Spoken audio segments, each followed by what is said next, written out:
Hello everyone, I'm Meteorologist Charlie Ironmonger. Thank you so much for joining me today for your 10 a.m. news and weather update from the First Alert Desk. Now we've got news out of Onslow County of a massive fire at a hog farm that has claimed over 1,000 hogs. Onslow County officials say the call came in at around 7 a.m. Sunday at a farm off of Kinston Highway near Richlands. Crews say they saw the building up in flames when they arrived. Between 1,300 and 1,400 hogs were reportedly inside the farm. Officials say all the hogs were killed in the fire. Now, the cause of that fire is currently under investigation. We are working to get additional details, and we will share that information when it becomes available.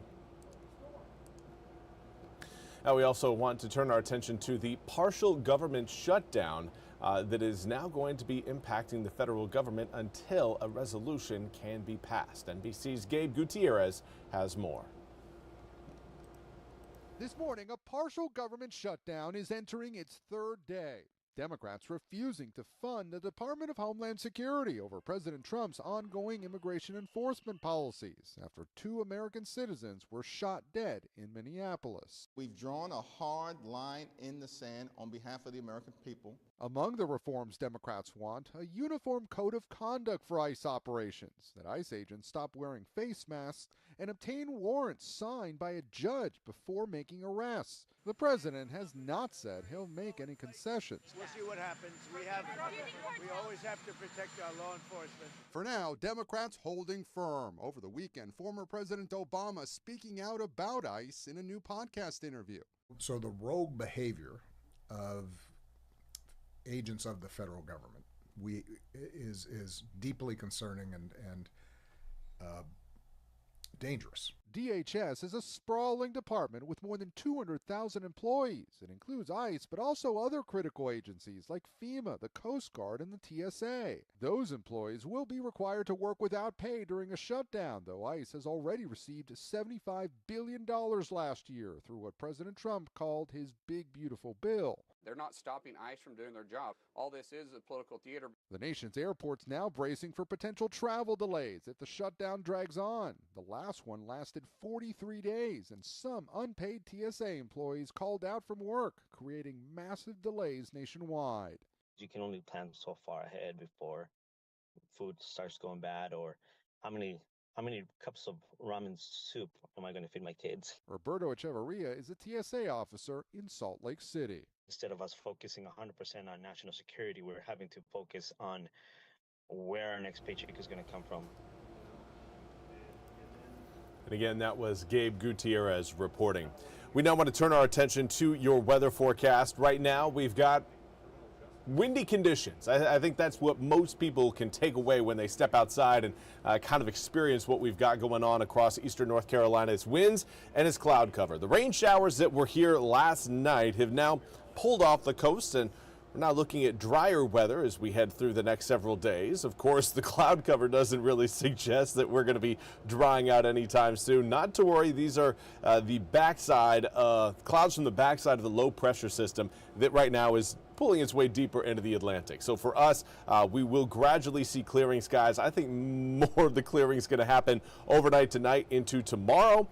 But alas, if you see maybe a few sun breaks later on today, you'll understand why, and you'll know, okay, we've got some more coming up tomorrow. Right now, 48 degrees in New Bern, feels like 42 thanks to a northerly breeze blowing in at about 15 miles an hour. It is windy no matter where you go in the east. Right now, we've got wind speeds generally between around 10 to 20 miles an hour sustained. Folks along the coast, in fact, seeing a little bit of a higher breeze. We'll get to those numbers coming up in just a few moments. Right now, Greenville, 45 degrees, feels like 37, thanks to a northerly breeze at 16 miles an hour. Air temperatures around the east in the 40s. The closer you get to the Virginia line, the cooler your air temps are. Right now, looking at the low 40s of Roanoke Rapids, Ahoskie, Elizabeth City, and Manteo. Well, even Cape Hatteras right now in the low 40s. But as you head further south, you're seeing more of the mid 40s around kind of the 264 corridor, and then the upper 40s for areas south of that. 48 degrees right now in Jacksonville, New Bern, Kinston, and Kenansville, with 47 showing up in Oriental as well as Beaufort. Now, I'm reading these off as like these are warm temperatures. They're really not. They're really not. We are going to be staying a little bit below our seasonal average today, and the winds are only going to help with that chill. But winds going quiet tonight.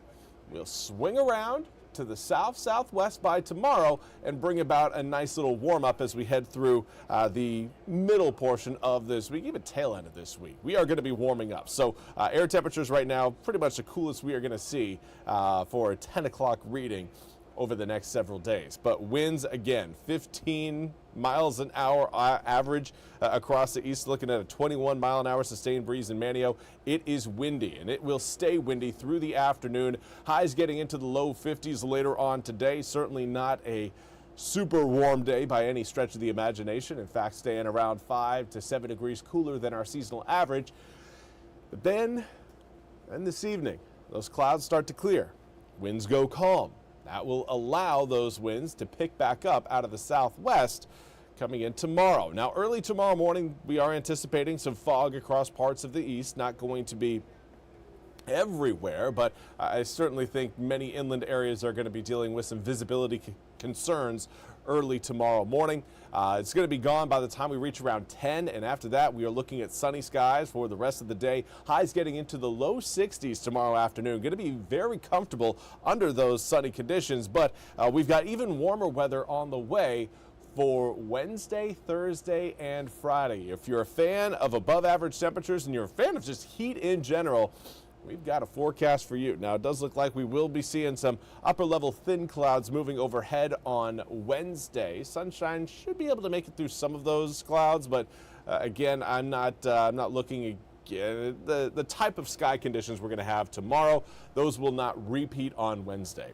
Now, Thursday, cloud cover will start to get a little bit lower, and that will bring about an opportunity for a few raindrops. We'll see another chance of some rain on Friday, but most of the rain we are going to be tracking this week rolls in Saturday night into Sunday as a cold front moves through, potentially giving us some thunderstorms coming up for this upcoming weekend.